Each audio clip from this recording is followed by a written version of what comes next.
giving you a voice, making it loud our own way. Welcome to the fun. First Updates Now FRC is produced in partnership with the Blue Alliance. Keep up to date on all live and archived First Robotics events and team stats at thebluealliance.com. And by viewers like you. We need your help to keep fun loud, live, and independent. Help us by visiting our Patreon to pledge your support at patreon.com/First Updates Now.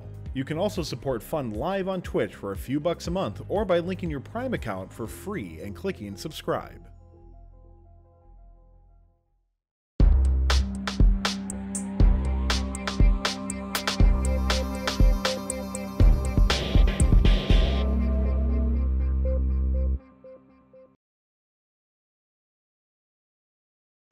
Good evening, and welcome to episode 1 of the Mouth of the South Regional Recap Show. Thank you for tuning in.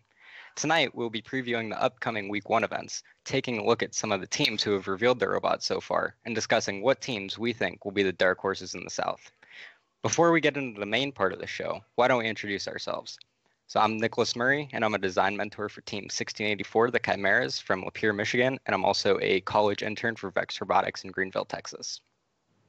I'm Marco Guerra. I'm the drive coach for 3005 Robochargers out of Dallas, Texas, and after seeing everyone else's intros, will be apparently the resident old guy on Mouth of the South. I'm Jeff. I graduated from 1296, the Full Metal Jackets from Rockwell, Texas last year, and I'm now studying computer engineering at Texas Tech University, and I'll be volunteering at a couple of the district events this year. Hey everyone, my name is Colin Sherman. I'm a graduate from Team 1710 last year, and I was drive coach and design lead in 2017 and 2018. Right now I'm studying computer science at the University of Kansas. And with that, I'm going to go ahead and kick off the show, and we'll start by previewing the 2 Week 1 district events down in Texas. Marco, why don't you go ahead and tell everyone what to expect at the Austin district event? Yeah, thanks, Colin. So the first event that we preview tonight will be the Austin District event that will be held at Anderson High School, home of 2158, the Austin Cans, who will look to defend their home turf. Of note, teams will need to pack smart and travel light, as the 9x9 pit sizes at the event will be an unexpected challenge a lot of the Texas teams may not have had to deal with before. All told, 36 teams will look to keep Austin weird while taking their first crack at deep space, and will look to put their names into the history books as the ones to win one of the very first district events in the state. With very few teams from the Lone Star State having posted either reveal videos or robot pics so far, with 2 very high-profile exceptions, this event will finally allow audiences to see what several of the state's notable teams have designed to tackle this year's game. We'll be seeing our first glimpse of Team 624 Kryptonite, 2468 Team Appreciate, 3005 Robochargers, 2848 Rangers, formerly known as the Allsparks. Speaking of which, we'll also see what the Don't Call Us a Rookie team, 2714 BBQ, is capable of with their sleek orange and black machine. Should prove to be a very interesting event, as you have several teams that have the design chops and machining capabilities to really create some effective machines. Betting favorites to take home the district win is probably 624 Kryptonite, who will look to repeat the success they had in the 2018 season when they brought home 2 blue banners. Meanwhile, on the chairman's front, 2468 Team Appreciate has to be the heavy favorite, coming off of their Houston Champs Chairman's Award finalist performance last year. All right, thanks, Marco. For our second event this week in the South, we're going to head to the western tip of Texas for the El Paso district event. With 27 teams competing, 9 of which are from New Mexico, it is bound to be an incredible event. Going in, the heavy favorites to fly by the competition is Team 118, the Robonauts of Houston, Texas. The Robonauts are bringing a fast elevator atop a kicker wheel H-drive with an incredible multi-purpose intake. Walking into the door, everyone knows that they're the VIPs. Also making the trip in from Houston is Team 3847 Spectrum. Their robot X-Ray has a slick sheet metal elevator that they hope will raise them above the rest of the competition. Also in contention is Team 4063 Trickster for Kids, who are bringing a short robot to the playing field. Spectrum, coming off their championship engineering inspiration win, are also the heavy favorites to take home the Chairman's Award. All right, so we definitely have some exciting things to look forward to for the inaugural weekend of the First in Texas District era. Should be a lot of fun to see how teams adapt to the new system, and I know we're all excited to see the impact this has on the overall level of competition in the Lone Star State. Let's switch gears a little bit here. Let's take a look at some of the reveal videos in the southern region that, for one reason or another, have caught our eyes. There's lots of great robots and unique ideas out there that have been revealed already, so let's take a little bit about some teams that stood out that we haven't yet discussed. First up, let's take a look at what's happening at the House of Black, headquarters to the reigning world champions Team 148, and what the Robo Wranglers are bringing to the competition. So obviously, very big reveal video is one of the ones that is most expected. All black everything as always, and just a really, really slick looking machine. I love the little magic "now you see me, now you don't" 2-ball video overlap. What are your thoughts on the robot?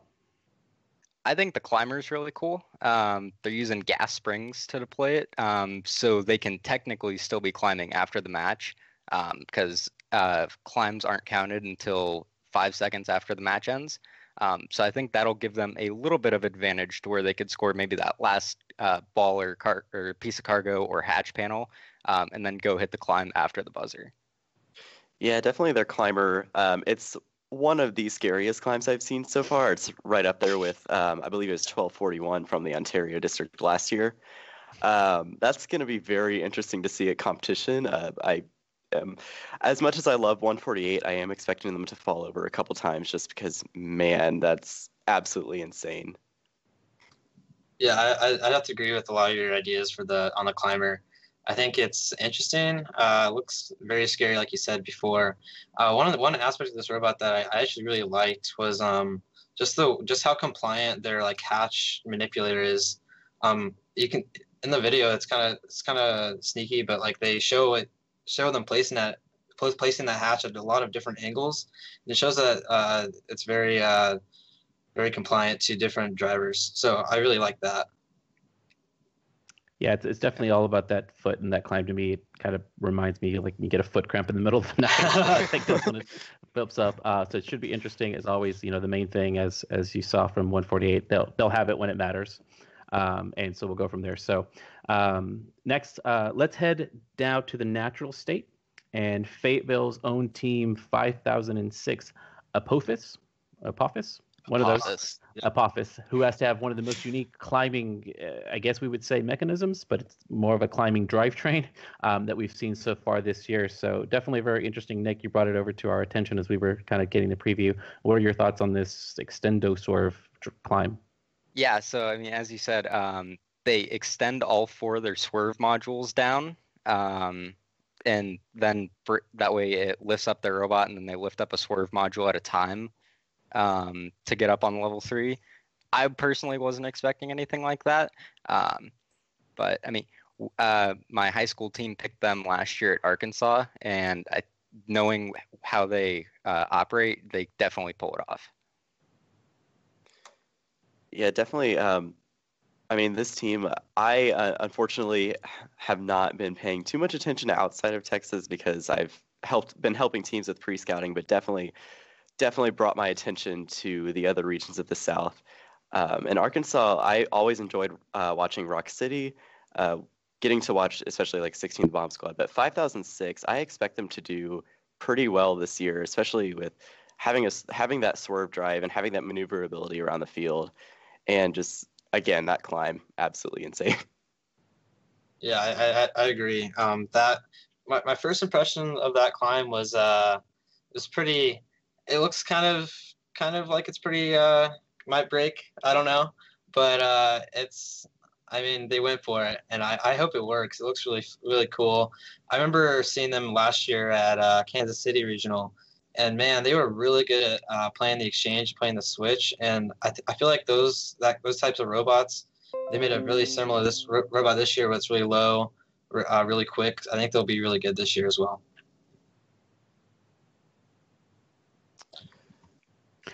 Yeah, it looks like taking a look here at some of the comments from Chad, I think some people agree that there's some pretty people that had not seen that video before kind of tuning in and seeing what they're looking at. It's certainly unique out there. One of the things, both of these are probably very unique mechanisms. Some people in the chat saying both of them make them a little uncomfortable. We think it'll be there when they get. My main concern with 5006 is you have a lot of robots that are running to that ramp, wanting to make sure that they get those 3 points to go with that 12-point climb. And I'd hate to have one of those extendo swerves down there and taking a big hit from a rookie team or another bot running up there. Yeah, that wouldn't be good. Yeah. All right, so let's head straight to the center of the United States, where 2410 Blue Valley Caps Metal Mustang Robotics from Overland Park, Kansas, revealed their robot Eclipse. Definitely not too much of a well-known team outside of the Kansas and kind of Missouri area, but it was definitely interesting seeing them reveal their robot and just their swerve drive is absolutely amazing, fun to watch. I can tell their drivers are having a lot of fun with it. And definitely, even though they had a little bit of trouble lining up with the hatch panels in the video, I think with a bit more driver's practice, they can definitely take home a blue banner or two. Yeah, I definitely agree. It seems like their lineup on the hatch needs a little bit of work, but they have swerve, so that kind of alleviates that problem. So. Yeah, knowing this team pretty well from previous years, they're the type of team that they build a pretty simple, robust robot to begin with, and they just get really good through driver practice through the couple of weeks that they compete. Like last year at Kansas City, they were not super great the first couple of days, but then by the last day they were one of the best robots there, and they got picked as a third robot and almost upset everyone. And at their second event, they were by far the best robot there and picked us up. And unfortunately, we didn't win. But yeah, I have really high hopes for them this year. It looks like a really solid robot, great swerve. I hope their drivers are great this year as well. All right, so moving on here from looking at these videos, let's go around the horn a little bit and highlight picks for our team that we think maybe could surprise us or could surpass some of the expectations that they might have coming into the season. Colin, why don't you kick us off with your pick? Yeah, so my pick for I'm gonna say it's the biggest dark horse of the year right here. Team 6886 Synthesizers out of Missouri. Last year they kind of blew us away at Kansas City. At both the Kansas City regionals, they ranked second as a rookie team, and this year they've come out with a very solid looking robot with a double-sided arm intake type elevator thing, and a level 3 hab climb with the potential of adding a 3 robot hab 3 climb at their first event. So I'm really excited to see this robot compete, and I think everyone viewing right now should be excited to see them. They'll be at the first event is week 2 in Arkansas, and their second event is in Central Missouri. If you haven't heard of this team already, you're going to start hearing more about them this season. Surely the most interesting location for a reveal video for sure. Yeah. All right, for me, it was 7179 Crossfire. Last year, they went with a small switch robot, which they drove very well. Sam came from Vex, and he's an incredible driver with all Omni. This year, they chose to go with more do-it-all robot, so they can hit level 3 on the rocket. And I'm assuming they'll be able to do that insanely fast, just with the driver skill that's there. And then their upcoming bag time, they're adding on a level 3 hab mechanism. So I'm very excited to see them compete week 3 in Plano and then week 4 in the Greedville event. Yeah, we were actually fortunate to have Sam come over to our shop a couple of times during build season, so we've gotten to see that robot up close. It's fast. Sam, to surprise of no one, is an incredibly talented driver, so it should be a lot of fun to see that robot hit its full stride. Hey guys, can I just ask a question? Marco might remember this because he and I are the old man of the group. But like, how has Crossfire not adopted this commercial yet for their team? Because this thing is absolutely incredible and was one of the coolest freaking games as a kid forever. It was one of the things you saw. Yeah, you saw the commercials and you wanted that. Exactly. It's not Crossfire, it's Crossfire. I feel like that's how the MC should announce it, or game announcers. Okay, so my turn. And for me, my pick for this year is going to be 1817, the Llano Estacado Robo Raiders. This is a team that my team got to know up close and personal in the quarterfinals last year as they took our Alliance out. They were an incredible defense bot. That thing just mowed through people. They designed it to do that last year. And talking with them a little bit of this year, they're going through some of that more defensive focus. Obviously, a team or a game that does not have any protected areas lends itself to a team that has shown that strategy and executed. A lot of teams can play defense. Very few can play defense well. This is a team that's shown the ability to do that. That intake that you see in the photo might look a little familiar from our host from the Southeast show. Flying Platypi lent that design to them with one of their mentors as a 1817 alum. So it's a 19-inch tall robot. The thing is fast. It's fierce. Rumor is that they pulled off a HAP 3 climb in their shop. That's what you see the blurred out secret magic below there. So it'll be interesting to see what they do. They can definitely be, I think, a game changer on any alliance in a game that we think defense will be as impactful as it might be this year. Yeah, definitely. I've been to 1817 shop a couple times, so I actually know what's under the secret covering there. It'll definitely be interesting to see. But my pick is 5431 Titan Robotics out of Plano, Texas. They have posted a robot teaser. However, they have not posted a full robot reveal yet, but I have been in contact with a few of their team members. They're very good friends with Team 1296. But from what I've heard and a little bit of what I've seen just from glimpses at photos that I've personally been sent but have been told not to post, they will have a level 3 climb and some kind of pass-through intake, whether it's an arm that goes over, much like teams from last year, or whether it's more like a pass-through like Team 254. They will be able to pick up hatches off the floor, and they have what is called a mimic auto, which not a lot of people are familiar with. It's essentially they drive the robot and the program copies down the points and literally mimics it in the autonomous period. And this is one of those teams where I am not worried about their auto at all. Leov is an amazing programmer. He was actually their Dean's List finalist last year. So definitely a team that I think will do fairly well this year. Yeah. All right. So next we're going to talk a little bit about our predictions for how the game's going to be played out in week 1. So who would like to start us off for that? I guess I'll start. I think before the show, we were kind of talking about like 118. Are they going to be able to do a rocket by themselves? And for that matter, do you think any robot at these first 2 events are going to be able to do a rocket solo? I think if anybody could do it, it would be 118. But after seeing that reveal video, I foresee a lot of robots coming after them to defend them. And additionally, 118, while they're an amazing team, has had a track record of having a lot of issues at their week 1 events. I mean, a lot of people remember 2017. They even referenced the infamous fall in their own reveal video last year, showcasing their climber. And in 2018, they did win with 148, the Robo Wranglers. But in quals matches, they definitely had a few issues that they had to work out before the end of the event. Yeah, I think it's just going to be.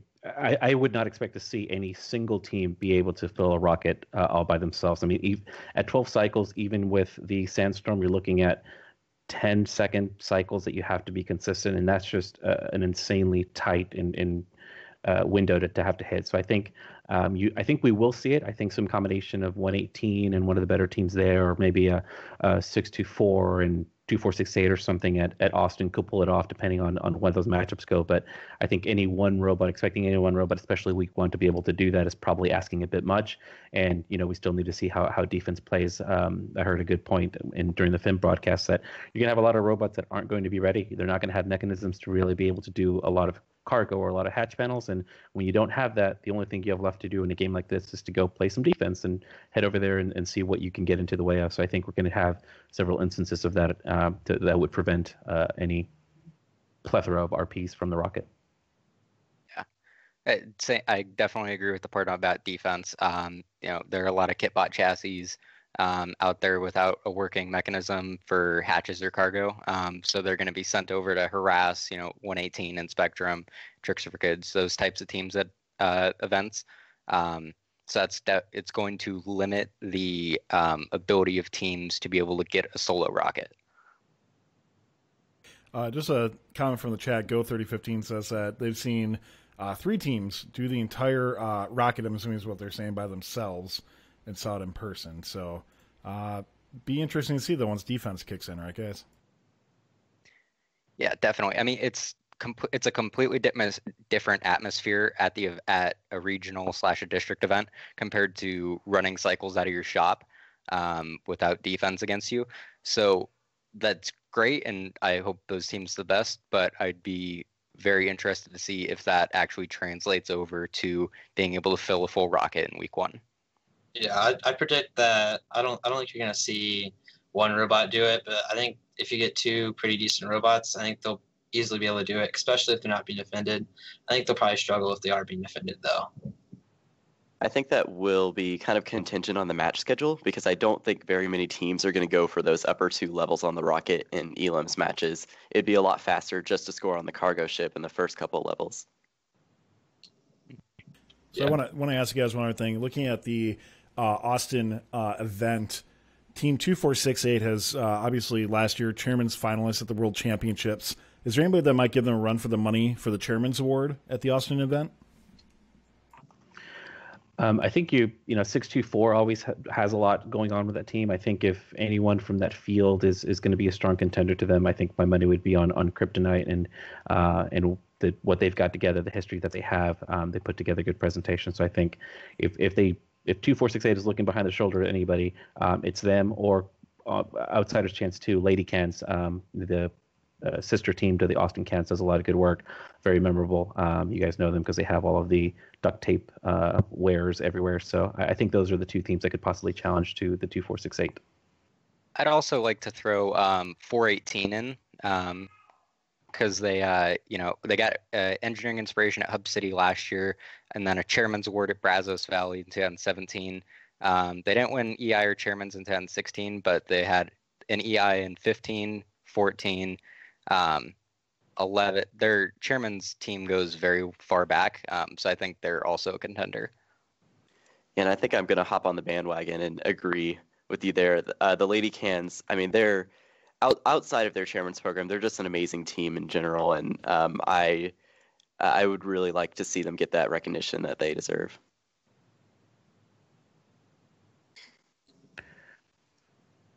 All right, so with that, we're going to conclude the first episode of The Mouth of the South. Thank you to everyone who has tuned in. If you want more first robotics in your life and like what we do, all that we ask is that you let others know about the show and that this is the place to go for more FRC in their lives. If you have a few bucks to share, we appreciate it. If not, we totally understand, and we're delighted to have you on board. On behalf of myself, Marco, Jeff, Colin, and our producer, Tyler, I'd like to thank you for tuning in, and thank you for all our moderators in chat. Our next show is We the North. Talk to you next week on the Mouth of the South recap. Bye. Thank you to all of our co-executive producers, keeping fun loud, live, and independent. Pledge your support at patreon.com/first updates now.